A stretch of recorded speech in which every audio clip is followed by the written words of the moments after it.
학생들 감사합니다. 오래전 중국 동부의 한 농부가 자신의 농장에 대나무를 심었습니다. 첫 해에는 넓은 밭에 아무것도 올라오지 않았습니다. 2년째에도 땅에는 아무것도 보이지 않았습니다. 3년, 4년이 지나도 마찬가지였습니다. 그런데 5년째가 되자 수백 평방미터의 땅 위로 헤아릴 수 없을 정도의 수많은 대나무가 싹을 내면서 지면을 뚫고 올라왔습니다. 농부는 하도 신기해서 마술을 보는 것만 같았습니다. 그런데 그 대나무는 하루에 30cm씩 자라기 시작했습니다. 불과 6주 만에 그 대나무의 키는 15m 이상이나 자랐습니다. 농부는 그 대나무를 팔아서 큰 부자가 되었습니다. 이 대나무는 중국 동부 지역에서 자라는 모소라는 이름을 가진 대나무입니다.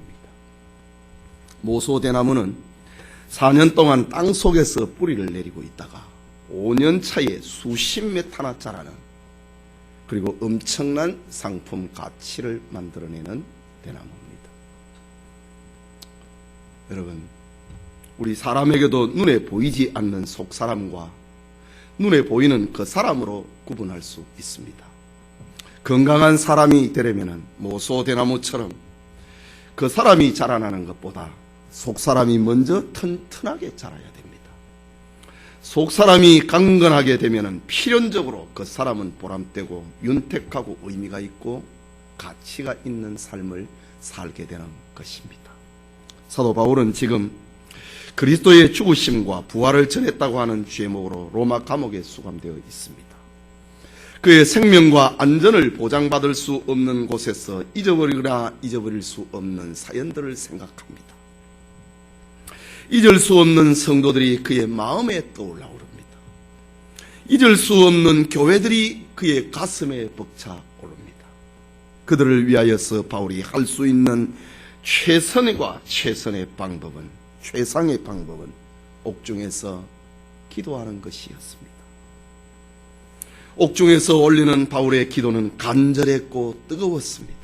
오늘 본문의 바울은 무릎을 꿇고 하나님 앞에 기도한다 라고 합니다. 여러분, 누군가에게 무릎을 꿇는다, 이것은 복종의 상징이요, 겸손의 상징이요, 간절함의 상징이 담겨있는 것입니다. 그 간절함의 내용은 성도들의 성장에 대한 것이었습니다. 오늘 무릎을 꿇고 비는 기도라는 제목으로 하나님의 말씀 받고자 합니다.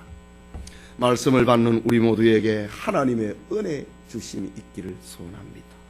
사도 바울이 무릎을 꿇고 올리는 기도, 성도들이 자라기를 원하는 구체적인 내용은 무엇인가? 첫째로 속사람이 강건해지기를 바라는 겁니다. 읽은 16절의 말씀을 보겠습니다. 15절 16절입니다. 이름을 주신 아버지 앞에 무릎을 꿇고 비노니 그 영광의 풍성을 따라 그의 성령으로 말미암아 너희 속사람을 능력으로 강건하게 하옵시며 라고 합니다. 여기 속사람은 그 사람과 대조되는 말입니다. 고린도후서 4장 16절에 바울은 속사람이 강건하지 않는 그 사람은 후패한 것이라고 했습니다. 속사람이 약하고 그 사람만 강해지는 그것은 가벼운 것이요, 눈에 보이는 것이요, 잠깐 동안의 것이고 땅에 있는 장막이요, 손으로 지은 것이라고 말했습니다. 속사람이 강건하지 않는 그 사람이라고 하는 것은 오늘날 사람들이 추구하는 외모지상주의요, 그리고 인기와 명예와 재물과 권력을 추구하는 것이요, 학력을 따라가는 것이라 할 수 있습니다. 오늘날 우리는 사람을 평가할 때에 속사람으로 보기보다는 그 사람을 보고 판단하는 것에 우리는 너무나 익숙해져 있습니다. 사람이 돈을 얼마나 가지고 있는가, 어떤 집에 살고 있는가, 어떤 자동차를 타고 있는가, 어떤 학교를 졸업을 했고 얼마를 배웠는가 등에 따라서 사람들을 평가하는 데 익숙해져 있습니다. 특히 우리나라의 민족성은 유교문화와 체면을 중요시하고 있기 때문에 그 사람에 대한 관심은 엄청납니다. 그런데 속 사람이 건강하지 않는 그 사람이라고 하는 것은 입으면 입을수록 춥고 치장하면 치장할수록 편하지 못합니다. 그 사람을 가꾸는 것은 더 갈증나게 만들고 마음에 참 평안과 기쁨이 멀어지게 만들고 마는 것입니다. 이런 인생의 본질을 알고 있는 바울은 로마의 감옥에서 에베소 교회 성도들을 위해서 기도하고 있습니다. 그 기도는 그 사람의 성장이 아니라 먼저 속 사람이 강건하게 되기를 위하여 비는 것이었습니다. 지난날 지혜의 왕 솔로몬도 잠언 4장 23절에 무릇 지킬 만한 것보다 내 마음을 지키라. 생명의 근원이 이에서 남이니라 라고 했습니다. 속 사람은 바로 생명의 근원입니다. 바로 모소대나무처럼 뿌리와 같은 것입니다. 그렇다면 무엇으로 우리의 속 사람이 건강해질 수가 있을까? 그것은 인간의 힘으로, 인간의 노력으로 이루어지는 것이 아닙니다. 그것은 혈통으로나 육정으로나 사람의 뜻으로 이루어지는 것이 아닙니다. 단순한 인격 수양 정도가 아니기 때문입니다. 그것은 오늘 본문에서 바울은 성령으로라고 합니다. 성령으로 말미암아 속 사람이 강건해지기를 바란다, 기도한다 라고 합니다. 성령으로 말미암아 강건해지는 속 사람이 무엇입니까? 그것은 회개할 수 있는 마음을 말합니다. 기도할 수 있는 힘을 얻는 것을 말합니다. 감사하는 힘을 말하는 것입니다. 순종하는 힘을 말합니다. 사명을 감당하는 힘, 그게 속사람입니다. 더 나아가서 순교의 영광에 이르게 되는 힘을 속사람이라고 합니다. 바울이 로마 감옥에서 에베소 성도들을 위하여서 무릎을 꿇고 애타게 올리는 기도는 바로 구원받은 성도들의 영혼이 성령으로 말미암아 건강해지는 것이었다. 성령으로 말미암아 강건해지는 것이 바울의 첫 번째 기도 제목이었다 라고 합니다. 이 아침에 예배드리는 성도님, 우리 모두에게 속사라, 우리의 마음이 성령으로 말미암아 마치 저 중국 동부의 모소대나무처럼 강건해지는 그런 은혜가 있기를 소원합니다. 둘째로, 무릎을 꿇고 비는 바울의 기도는 그리스도께서 성도들의 마음에 계시는 것. 17절을 보면은 믿음으로 말미암아, 16절에는 성령으로 말미암아, 17절에는 믿음으로 말미암아 그리스도께서 너희 마음에 계시게 하옵시고 너희가 사랑 가운데서 뿌리가 박히고 터가 굳어졌어 라고 합니다. 당시 에베소는 소아시아 지방의 수도였습니다. 그 시대의 인구가 30만 명이나 되는 대도시였습니다. 에베소는 유럽에서 아시아로 들어가는 첫 번째 성이었고 소아시아 지역의 수도라고 했습니다. 이것은 경제적인 풍요뿐만 아니라 동서양의 각종 문화가 범람하는 곳이었습니다. 사도행전 19장에 보면은 에베소 지역의 풍습이 기록이 되어 있는데 거기에는 마술을 행하여 사람들을 미혹하는 사람이 있고 미의 여신 아데미 신전이 있고 그리고 온갖 우상 숭배가 생존의 수단이 되어 있는 도시라고 했습니다. 뿐만 아니라 우상 숭배와 더불어 진행되는 음란 행위는 이미 에베소 사람들의 익숙한 생활이 되어버렸습니다.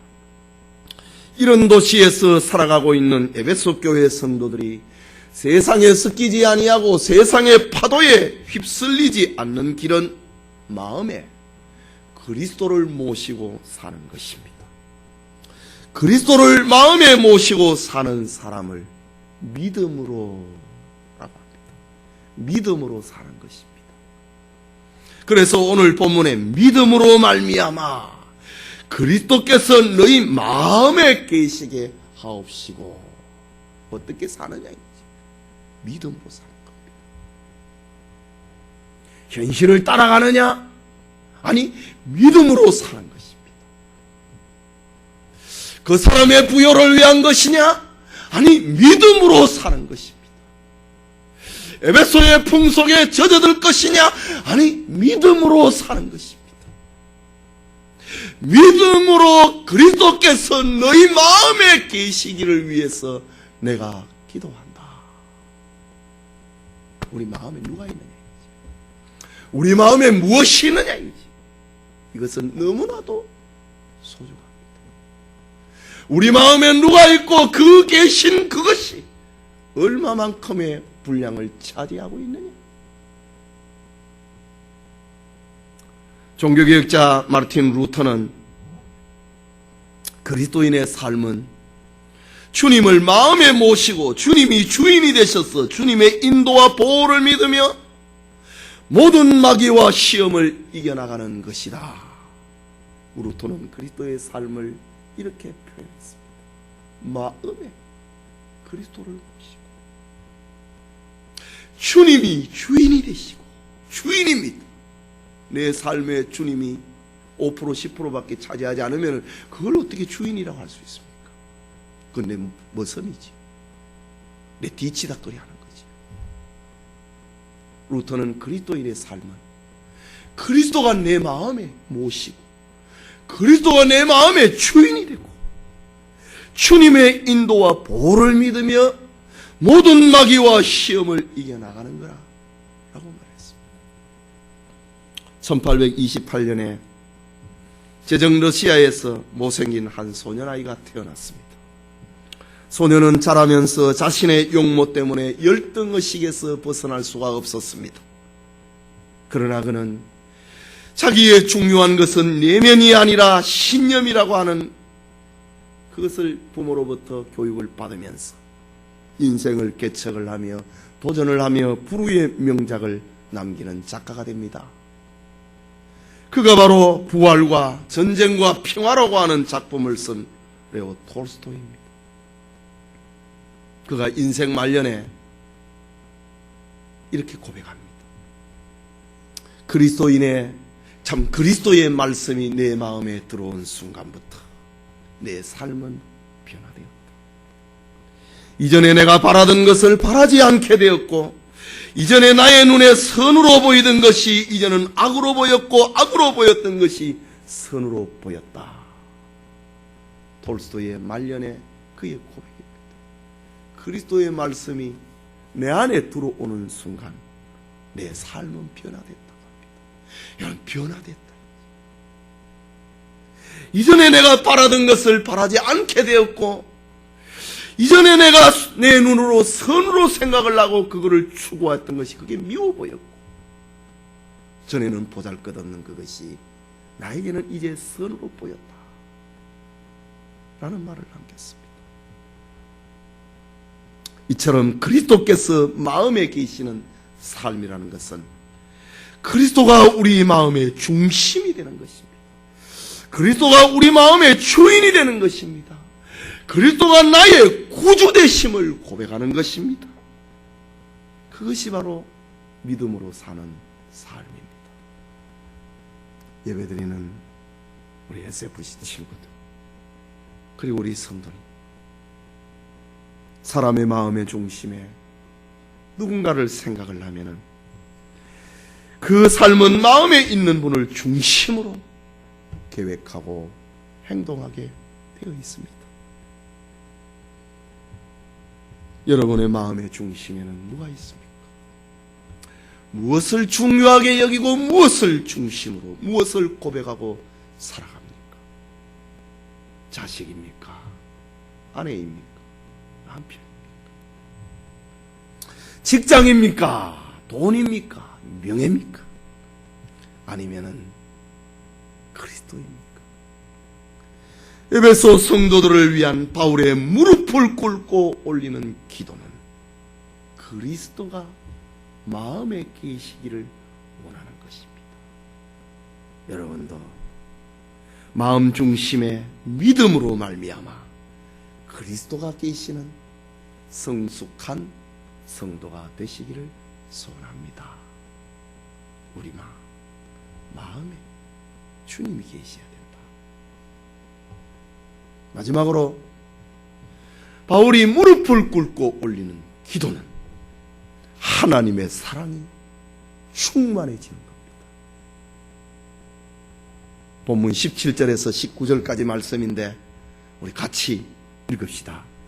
믿음으로 말미암아 그리스도께서 너희 마음에 계시게 하옵시고 너희가 사랑 가운데서 뿌리가 박히고 터가 굳어져서 능히 모든 성도와 함께 지식에 넘치는 그리스도의 사랑을 알아 그 넓이와 길이와 높이와 깊이가 어떠함을 깨달아 하나님의 모든 충만하신 것으로 너희에게 충만하게 하시기를 구하노라. 라고 바울은 본문에서 성도들이 충만하게 자라야 될 하나님의 사랑을 아주 입체적으로 묘사하고 있습니다. 그 첫째가 하나님 사랑의 넓이의 충만입니다. 하나님 사랑의 넓이가 너희들에게도 충만해지기를 내가 기도한다. 응? 너희 안에 빌립보서에 보면 너희 안에 이 마음을 품으라 곧 그리스도의 예수의 마음이니 라고 했던 것처럼 하나님의 사랑의 넓이가 너희들에게도 그렇게 넓어지기를 원한다 라는 자라기를 원하는 바울의 기도입니다. 하나님의 사랑은 그 넓이에 있어서 온 우주를 포용을 합니다. 그래서 찬송가의 가사에 보면은 바다를 먹물로 삼고 하늘을 두루마리로 삼아도 하나님의 사랑을 다 기록할 수 없다는 그런 찬송 노래가 있지 않습니까? 하나님의 사랑은 피부에 차별이 없고 국경에 차별이 없습니다. 하나님의 사랑은 지위 고하에 차별이 없고 남녀노소와 빈부 귀천에 차별이 없습니다. 하나님은 모두를 사랑하시고 모두를 위하시고 모두를 긍휼히 여기십니다. 하나님의 사랑은 길 잃은 한 마리의 양이라도 찾도록 찾아다니십니다. 하나님의 사랑은 당자라 할지라도 회개하고 돌아오면은 잔치를 베풀어 주십니다. 하나님의 사랑은 자기를 못 박는 자에게까지 용서하는 겁니다. 바울은 이 하나님 사랑의 넓이처럼 너희들에게도 사랑이 넓어지기를 위해서 내가 기도한다. 계속되는 말씀, 하나님 사랑의 길이의 충만이라고 합니다. 길이라고 합니다. 이거는 한 몇 개월 가다가 끝내버리는 게 아닙니다. 1년, 2년 가다가 끝나는 게 아닙니다. 하나님의 사랑의 길이, 그건 끝이 없는 겁니다. 일시적인 사랑이 아니고 기분 좋을 때만 하는 사랑이 아니고 하나님의 사랑은 그 길이에 있어서 끝이 없습니다. 예수님께서 제자들에게 자신의 사랑을 들려주십니다. 그러면서 말씀하시기를 세상에 있는 자기 사람들을 사랑하시되 끝까지 사랑하시느니라. 절대로 놓지 않는다 이거지요. 성취될 때까지, 이루어질 때까지, 품으로 들어올 때까지, 저 천국에 들어갈 때까지 끝까지 사랑하는 주님의 사랑이라고 했습니다. 주님의 그 사랑의 길이가 세 번이나 주님을 모른다고 부인하였던 베드로를 찾아갔습니다. 주님의 그 사랑의 길이가 사명을 버리고 다시스로 도망을 치고 있는 요나에게 찾아갔습니다. 그 사랑의 길이가 하나님의 교회를 핍박하던 사울에게 찾아갔습니다. 하나님은 지금도 우리를 향하여 오래 참으시고 회개하고 돌아오기를 기다리는 것입니다. 이 위대한 하나님의 사랑의 길이가 너희들을 움직이기를 원한다. 너희들의 삶을 움직여 놓기를 내가 기도하고 있다. 본받아라 라는 겁니다. 계속해서 하나님 사랑의 높이의 충만이라고 합니다. 하나님 사랑의 높이는 이 땅의 온갖 종류의 죄인들을 천국으로 데려다 놓고야 합니다. 이사야 선지자는 여호와의 말씀에 내 생각은 너희 생각과 다르며 내 길은 너희 길과 달라서 하늘이 땅보다 높음같이 내 길은 너희 길보다 높으며 내 생각은 너희 생각보다 높으니라 라고 했습니다. 그렇습니다. 하나님은 우리를 사랑하시되 사람의 생각과 사람의 길과 사람의 방법과 사람의 높이와는 다릅니다. 사람들은 눈물이 없는 성공을 바라고 고생 없는 축복의 길을 생각하고 잠깐 후의 결과를 기대합니다. 그러나 하나님의 사랑은 욥에게 복을 주시되 시련을 거친 후에 복을 주십니다. 이게 우리의 생각하고 우리의 길하고 다른 하나님의 사랑입니다. 하나님은 아브라함에게 복을 주시되 가혹한 시련을 거치고 난 다음에 복을 주셨습니다. 하나님은 요셉에게 복을 주시되 눈물의 골짜기를 통과하고 난 다음에 총리가 되는 복을 허락해 주셨습니다.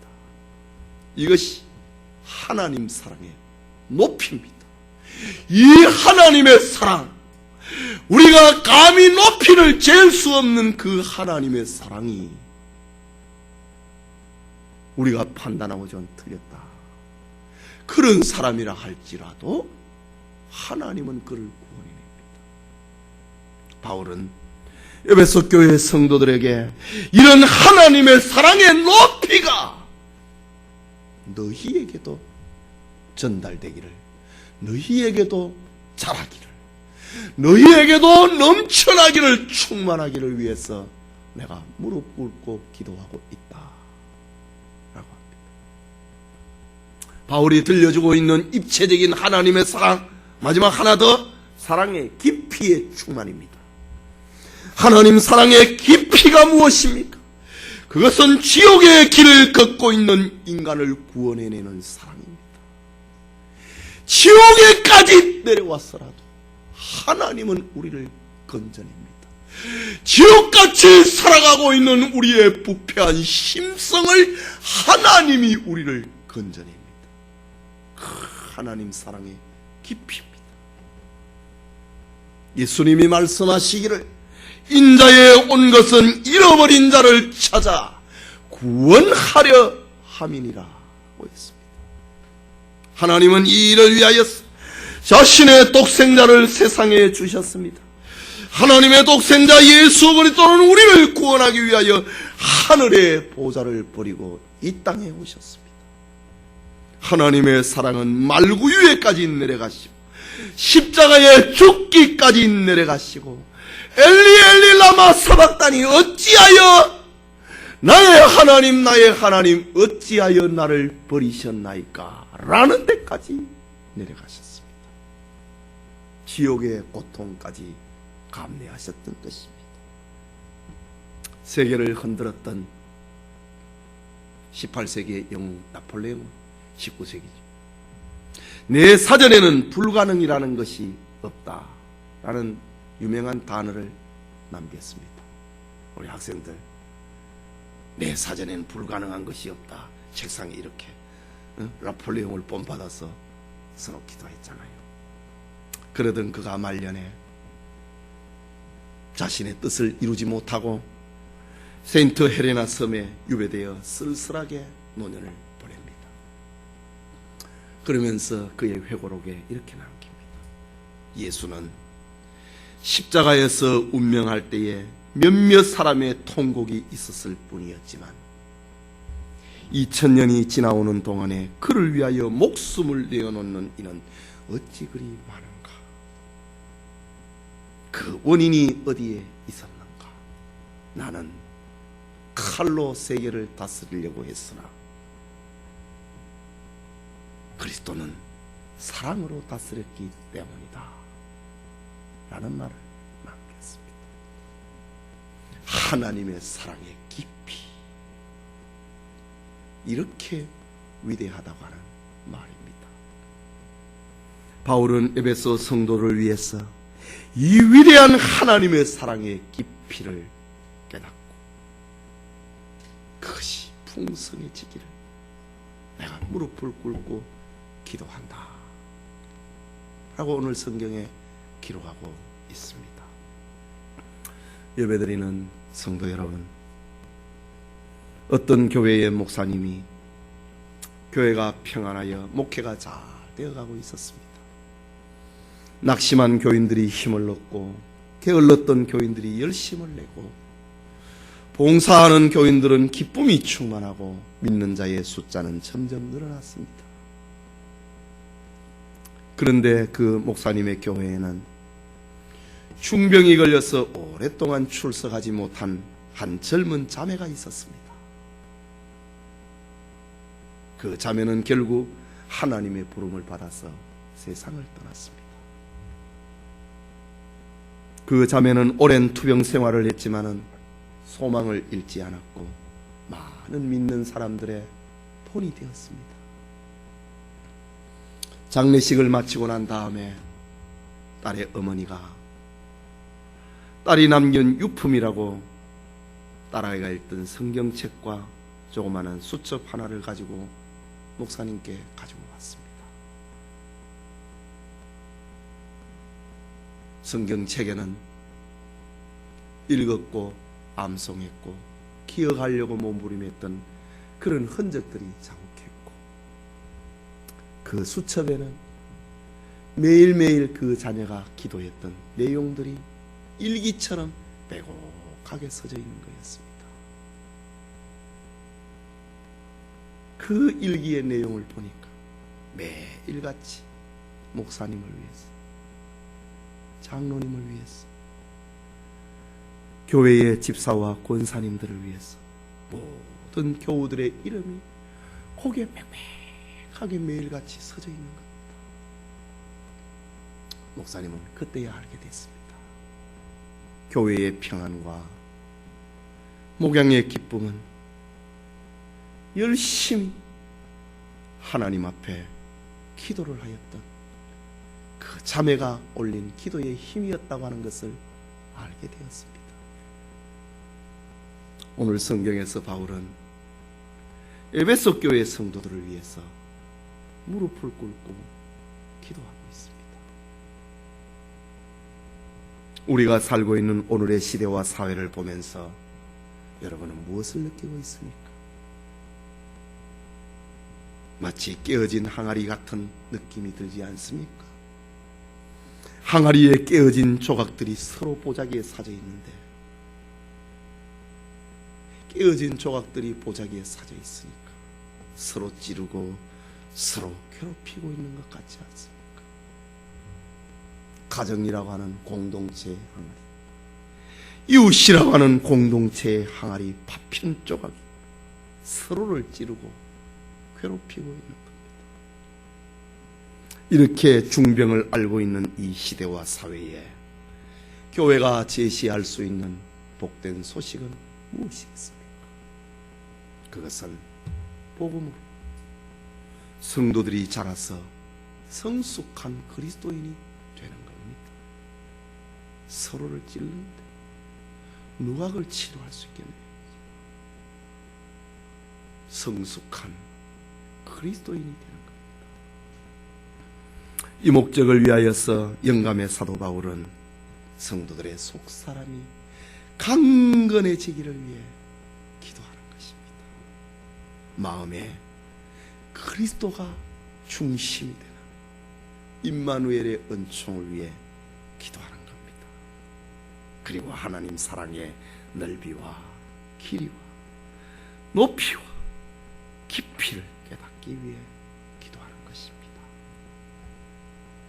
살아가는 문제 때문에 구원의 기쁨과 생존의 의미를 잃어버리고 있지는 않습니까? 삶의 문제 때문에 염려와 근심에 붙들려 있지는 않습니까? 이 가을에 하나님 앞에 나와서 무릎을 꿇으십시오.